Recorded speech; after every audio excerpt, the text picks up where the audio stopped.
Support for this podcast comes from the Central Valley Journalism Collaborative, connecting communities with the resources, infrastructure, and networks to ensure a vibrant local free press. From KVPR in Fresno, this is Central Valley Daily. It's Wednesday, June 24th. I'm Sarith Hawk.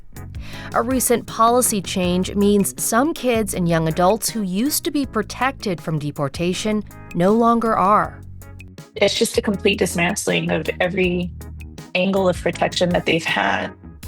Who's affected as the Trump administration continues to restrict immigration to the U.S.?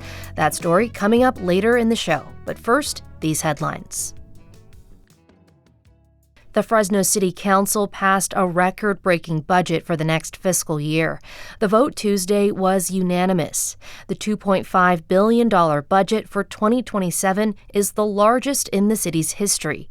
Mayor Jerry Dyer said it meets his priorities. It was very challenging, to say the least, but I'm proud to say that we were able to present a balanced budget this year to not lay off a single person or to reduce any employee benefits or pay.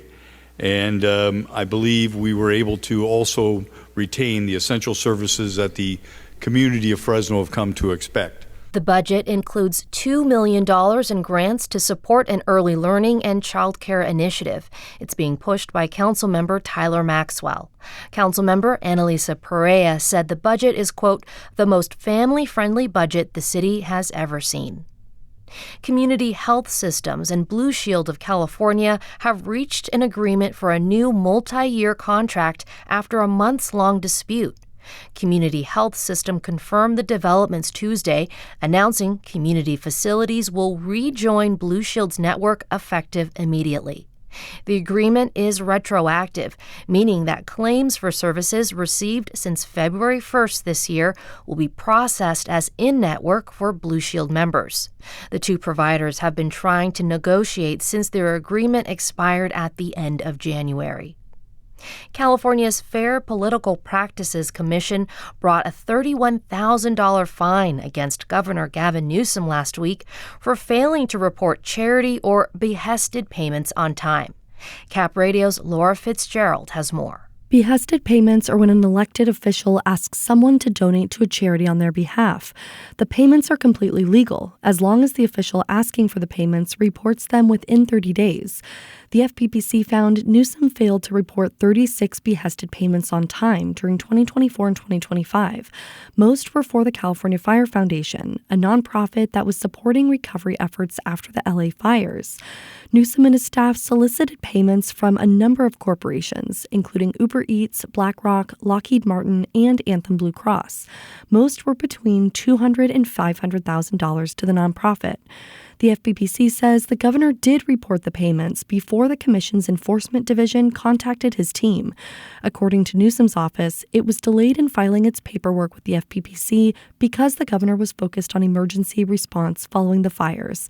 In Sacramento, I'm Laura Fitzgerald. A bill is advancing in the state legislature to put a stop to cockfighting. It's by Santa Rosa Democratic Assembly member Chris Rogers. Although cockfighting is already illegal in every state and under federal law, it continues to happen with alarming regularity. The USDA has actually found that it is a multi-million-dollar industry in California, where they estimate about 3 million birds are currently being bred specifically for cockfighting. His measure makes it illegal for people to keep more than 25 movement-constrained roosters, and it will impose a civil penalty of up to $2,500 per violation. Opponents say the bill targets communities with cultural traditions tied to poultry. Noe Paramo is with California Rural Legal Assistance Foundation. The rooster represents the symbolic and cultural identity of many ethnic groups, and a new civil law will certainly and unfairly be used to profile Mexicans, Latinos, Asians, and other communities of color. The bill has passed the Senate Business Committee and heads next to Judiciary. Central Valley Daily is a production of KVPR, Central California's NPR station. If you're craving more news, context, and analysis, listen to our on-air broadcast. I'm the Morning Edition host, Justin Sasher. While you're making your first cup of coffee, I'm preparing the news you need to get your day started. Join me weekday mornings until 9 on KVPR 89.3 and 89.1, or stream us online at kvpr.org. And now to our main story. President Trump's second term in office has been marked by a crackdown on immigration, including immigrants being detained at routine legal appointments and a vast expansion of detention facilities.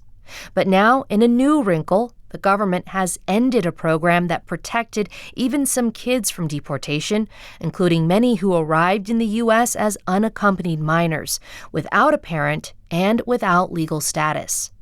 KVPR's Kerry Klein reports on the recent policy change.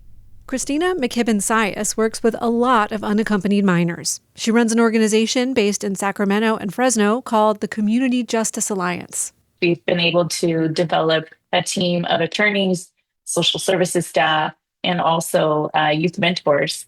They also offer leadership training and weekly meetups. At least they used to. Now they primarily offer emergency support to keep youths from being detained. Yeah, CJA has really had to pivot. Because for years, many of these youths were protected from deportation, specifically those who qualify as Special Immigrant Juveniles, or SIJ, who've suffered abuse, abandonment, or neglect. These youths long qualified for deferred action, and deferred action meant they could stay in the U.S. while they applied for work permits or green cards. But in May, the federal government ended deferred action for youths with SIJ status and made it impossible for those who have deferred action to renew it. Now they're at risk of detention and deportation. It's just a complete dismantling of every angle of protection that they've had. McKibben-Sias says she's even gotten urgent calls from youths while federal agents were banging on their doors. It's been a lot. It's been a lot. Since 2015, more than 500,000 kids have come to the U.S. as unaccompanied minors. Around 80,000 live in California. Among those are YM and OL. They requested we use only their initials to protect their immigration status. YM came to the U.S. at age 13, alone, from El Salvador. Fui abusada cuando tenía 9 años. Por un amigo de la familia. She says she was abused by a family friend, then by her stepfather, starting at age 9. Now, YM is 18 and just graduated from high school. She wants to get a psychology degree and start her own practice. Esto me ayudaría a que otros jóvenes puedan acoplarse más. She says this would allow her to help other young people who've been victims of crime and abuse. But her future is uncertain. Siento mucho miedo en lo que voy de camino hacia mi colegio. She says she's afraid immigration agents will stop her on her way to college. OL migrated from Guatemala at the age of 14 to find better opportunities. He's now 19, and he hopes to start his own landscaping business. But the last year has been hard on him, too. Estaba buscando ayuda para poder obtener más como apoyo en lugar y poder seguir mi estudio, pero he says the immigration landscape has gotten in the way of finding a safe place to live and finishing high school. Around 250,000 youths have been approved for SIJ status and deferred action protections. They include some unaccompanied minors and other immigrant children. YM and OL, however, don't know if they have these protections. They feel unprotected either way. Rachel Davidson says youths all over the country with SIJ status have gotten the rug pulled out from under them. They're in a years-long process that they've been going through, and they thought that they were protected. Davidson is with the nonprofit National Immigration Project. The organization sued the federal government to put deferred action back in place for these youths. After all, the only way to apply for SIJ status and its protections is to actually be in the U.S. You can't apply from your home country. Congress created special immigrant juvenile status as a pathway to permanent protection for young people who are extremely vulnerable.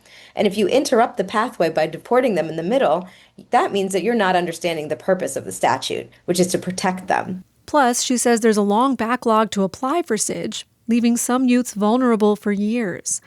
Deferred action for these youths was only introduced in 2022. Before that, Davidson says most presidential administrations didn't prioritize deporting them. But a lot has changed since January 2025. For KVPR News, I'm Kerry Klein. And Kerry joins me now in the studio. Thanks for being here, Kerry. Hi, Sarith. So first, I want to talk about this status, deferred action. What does that mean exactly, and how does it protect these youths? Yeah, so many of us, might be familiar with the term deferred action. If you're familiar with DACA, deferred action for childhood arrivals, which is a term that maybe only entered the public consciousness in the last decade or so.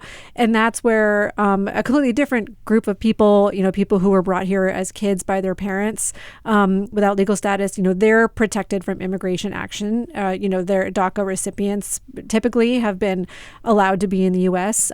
Safely and safe from deportation and detention. It's the same process for these youths determined to be special immigrant juveniles. And these are youths who are determined to be especially vulnerable, and the statute essentially says immigration agencies can't touch these youths, at least with this policy in place. And so since the 2022 policy, deferred action was granted for 4 years for these special immigrant juveniles, and it could be renewed, but as I say in the story, the government just ended the policy, and that was on May 10th last month. Now, deferred action only became available to special immigrant juveniles in 2022. How were they protected before that? Yeah, that's a good question because, it's only been about 4 years that they were offered that protection. Before that, deferred action wasn't considered to be necessary, at least according to the legal experts I spoke to. That's partly because the special immigrant juvenile status, SIJ status, as it's known, it required these youths to actually already be in the country in order to apply. So you actually had to be in the U.S. to apply for this. There's no other way that you can apply for this outside of the country. So if they're required to be here, why would they then also be in danger of deportation? And also, the original SIJ statute required the federal government to respond to SIJ applications within 180 days. So it wouldn't be all that long for them to be kind of in limbo. But over time, the government has developed a backlog in applying to these applications, and youths are spending much longer waiting for a determination, which leaves them more vulnerable. And there were a handful of cases in the first Trump administration of deporting youths that were applying for this SIJ status. So the Biden administration in 2022 updated this policy to give this added protection. But then, as we're seeing, the Trump administration has rescinded that protection for now. But at the end of the story, you actually alluded to a lawsuit to reverse that decision. What's the status of that case? Yeah, this isn't actually the first time the Trump administration has tried to rescind deferred action for these youths. U.S. Citizenship and Immigration Services also tried to do this a year ago, shortly after the change in administration. And that's when the National Immigration Project and a handful of other nonprofits sued the federal government. And they succeeded at that time. A judge told USCIS that they had to keep deferred action in place. But the federal government tried again. And in a different way, they were able to rescind this policy. In May 10th, it was able to move forward. That's the government's latest attempt. And these nonprofits are trying to use their previous legal success as a basis for trying to reverse the policy again this year, but it's still making its way through the courts. Now, the deferred action protection specifically relates to special immigrant juveniles, which includes some unaccompanied minors, though it's not specific to just them. And you spent a lot of time talking with youths who entered the country as unaccompanied minors. What did you learn from them? Yeah, I got to spend actually a fair bit of time with a number of them last summer. I learned some really harrowing stories of these, essentially kids or teenagers crossing the border alone, either, perhaps with strangers or maybe family friends or maybe with no one that they knew. And then some of them having a very loose connection with someone in the U.S. and not being certain really even who they were going to live with. It just was, either for them or for their families, the best decision to try and make it here in this country instead. One girl, at the time she was reunited with her father in the U.S., but he'd been in this country since she was born. She'd never met him. And so that was still fraught and scary and stressful. He was like a stranger to her, she said. And also, I'm learning stories of lots of ambition. You know, these youths, they want to run businesses, they want to get degrees, they want to help their community, they want to have jobs and be teachers and be successful like anybody. And they also just want to be normal teenagers and normal young people. They want to have community and friends. They want to drive. They want to go to school and college. They want to have careers and family. And, you know, I think at least for many that I spoke with, despite these harrowing experiences, and not just on the trip to the U.S., but also once they arrived here, many of them still have faith and optimism in this country that things will work out for them. Wow. Definitely such an important story to tell.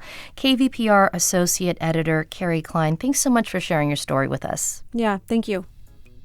And that's today's show.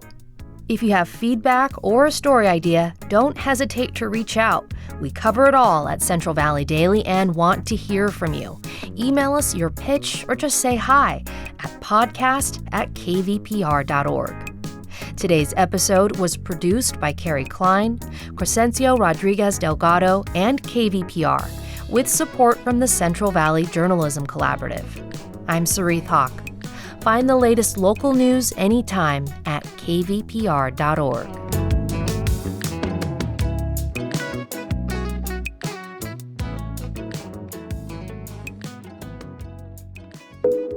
Each story you hear on Planet Money starts with a question.